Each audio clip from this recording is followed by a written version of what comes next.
कहानियां ऐसी होती हैं जो सिर्फ कहीं सुनी नहीं जाती, वो उन जगहों की रूह में बस जाती हैं। आज हम एक ऐसी ही दास्तान के पन्ने पलटेंगे जो एक औरत के अधूरे मातृत्व से शुरू होकर एक गांव की सबसे डरावनी किंवदंती बन गई। ये एक सवाल है, सुनने में कितना आम सा लगता है ना? एक माँ की पुकार। लेकिन सोचिए, जब यही सवाल रात के गहरे सन्नाटे में कोई भटकती हुई आत्मा पूछती है, तो ये पुकार एक आतंक बन जाती है। और इसी आतंक से हमारी कहानी की शुरुआत होती है। बेलपुर गांव। दिन के उजाले में देखेंगे तो एक बिल्कुल आम सा गांव लगेगा, पर कहते हैं जैसे ही सूरज ढलता है, वहां की हवा भी भारी हो जाती है। गांव वाले उस पुराने पीपल के पेड़ की तरफ देखने से भी डरते हैं, जहां एक खाली गोद वाली औरत दिखाई देती है, जिसके लबों पर सिर्फ एक ही सवाल होता है। इस रूह के खौफ को समझने के लिए हमें पहले उस औरत के दर्द की गहराइयों में उतरना होगा, जिसकी ये रूह सिर्फ एक परछाई है। चलिए उस कहानी को जानते हैं। तो ये कहानी है अंजलि की। शादी के बाद 8 साल, पूरे 8 साल वो अपने ही घर की चार दीवारी में एक तरह से जिंदा दफन रही। उसे कभी बहू का दर्जा मिला ही नहीं। वो बस एक जीती जागती चीज थी, जिसकी कोई आवाज, कोई पहचान नहीं थी। और उसकी इस बेआवाज जिंदगी को एक नाम दिया गया था, बांझ। देखिए, ये सिर्फ एक शब्द नहीं था, ये एक हथियार था जिसका इस्तेमाल उसे हर रोज, हर पल तोड़ने के लिए किया जाता था, ताकि वो ये भूल जाए कि वो एक इंसान भी है। ये वो अल्फाज थे जो अंजलि की सास रोज ऊंची आवाज में पड़ोसियों को सुनाती थी। जानते हैं क्यों? ताकि हर शब्द अंजलि के कानों में जहर की तरह उतरे। बहू बांझ है, हमारा वंश खत्म करने आई है। धीरे धीरे यही ताने उसकी पहचान बन गए। और इस जुल्म को सच का चोला पहनाने के लिए एक झूठ भी गढ़ा गया। परिवार ने सबको ये कह दिया कि अरे डॉक्टर ने पुष्टि कर दी है, कमी सिर्फ अंजलि में है। जबकि सच्चाई ये थी कि वो लोग कभी किसी डॉक्टर के पास गए ही नहीं थे। सारा इल्जाम एक तरफा था और सजा भी एक तरफा। लेकिन कहते हैं ना, कितनी भी गहरी रात हो, उम्मीद की एक किरण कहीं ना कहीं से आ ही जाती है। एक ऐसी उम्मीद जो सीधे अंजलि की कोख से बंधी थी।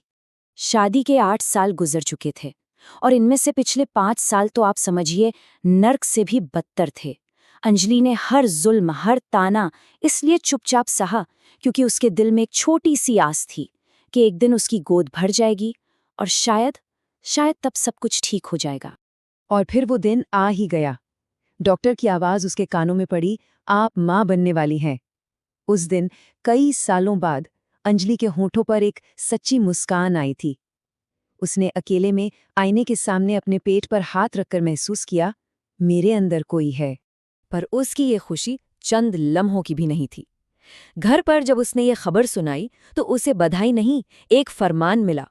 बच्चा हमारा है, हमारे खानदान का वारिस। तू तो सिर्फ एक जरिया है, वारिस पैदा होते ही तुझे तेरे मायके भेज दिया जाएगा। गर्भवती होने के बाद भी उसके लिए कुछ नहीं बदला, बल्कि जुल्म और बढ़ गया। सुबह से रात तक वही काम, भारी भारी पानी के घड़े उठाना, खाने में बासी रोटियां, और कई बार तो वो भी नहीं। उसका शरीर हर दिन कमजोर होता जा रहा था, जैसे जैसे उसके अंदर पल रही नन्ही सी जान बड़ी हो रही थी। और फिर एक रात उस घर में हैवानियत ने अपनी सारी हदें पार कर दी। ये अंजलि की जिंदगी की वो रात थी जहां उसकी हर उम्मीद का बड़ी बेरहमी से गला घोंट दिया गया। और वजह सुनकर आपको हैरानी होगी। एक थाली ठंडा खाना। डॉक्टर के यहाँ से लौटने में देरी की वजह से वो खाना गर्म नहीं कर पाई थी। बस इतनी सी बात उसके अंत का कारण बन गई। उसका पति रघुवीर शराब के नशे में धुत अपनी जगह से उठा। गुस्से से उसकी आंखें लाल थीं। वो चिल्लाया, ये सब तेरा नाटक है। और इसके बाद एक जोरदार थप्पड़ अंजलि के गाल पर पड़ा। थप्पड़, लाते, घूंसे, वो बेचारी जमीन पर गिर पड़ी। लेकिन तब भी उसने अपने लिए नहीं, अपने अजन्मे बच्चे के लिए रहम की भीख मांगी। उसने अपने दोनों हाथों से अपने पेट को ढक लिया और चीखी, मेरे पेट में बच्चा है, उसे कुछ हो जाएगा। पर उसकी चीखें किसी ने नहीं सुनी। मार पड़ती रहीं, जब तक कि उसकी आवाज खुद ब खुद बंद नहीं हो गई। और फिर उस कमरे में एक अजीब सी सर्द खामोशी छा गई। अंजलि की सांसें थम चुकी थीं। उस कमरे में जो हुआ वो तो दर्दनाक था ही, पर उससे भी ज्यादा दर्दनाक था उसके बाद का रवैया। सास ने बिल्कुल ठंडी आवाज में कहा, अच्छा हुआ, बला टली। जरा सोचिए, एक तरफ ये शब्द और दूसरी तरफ अंजलि का बेजान शरीर, जिसके हाथ मरने के बाद भी अपने पेट पर ही थे, जैसे वो अपनी आखिरी सांस तक अपने बच्चे को बचाने की कोशिश कर रही हो। उन्हें लगा बला टल गई, पर वो ये नहीं जानते थे कि असल आफत तो अब शुरू होने वाली थी, क्योंकि अब बारी थी एक माँ की रूह के इंतकाम की। रघुवीर ने अंजलि की लाश को घर के पीछे खेत में दफना दिया। पहले 2 दिन सब कुछ बिल्कुल सामान्य था, मानो उस घर में अंजलि नाम की कोई थी ही नहीं। पर तीसरी रात, ठीक आधी रात को, घर के कोने से एक नन्हे बच्चे के रोने की दबी दबी सी आवाज आने लगी। वो आवाज हर रात और तेज होती गई। उसके साथ किसी के दर्द में कराहने की आवाजें भी आने लगी। एक रात ससुर ने आंगन में अंजलि को एक बच्चे को गोद में लेकर झुलाते देखा।